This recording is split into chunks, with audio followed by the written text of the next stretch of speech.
शरद पवार साहेब कलंबली येथे संध्याकाळी 6 वाजता येणार आहेत. घड्याळ तेच, वेळ तेच, मालक पण तेच, हा आम्ही नारा दिलाय. पनवेलमधील बऱ्याचशा नागरी सुविधांवर, विशेषतः शेतकऱ्यांच्या नैना प्रकल्पाच्या विषयी साहेबांना आम्ही कल्पना दिलेली आहे. पनवेलला भेडसावणाऱ्या पाण्याचा प्रश्न सुद्धा साहेबांना आम्ही नजरेत आणून दिलेला आहे. नंतर ह्या माथाडी कामगारांना दिलेल्या 83-84 साली दिलेल्या सिडकोनी घराच्या बाबतीत मोडकळी चाललेल्या आहेत, तर त्या रिन्युएशनच्या बाबतीत साहेबांचे आम्ही नजरेत आणलेले आहेत.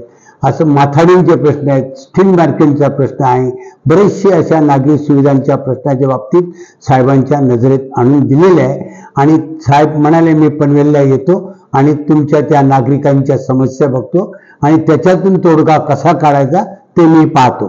त्याच्यासाठी शरद पवार साहेब आज संध्याकाळी 6 वाजता कलंबली येथे येणार आहेत.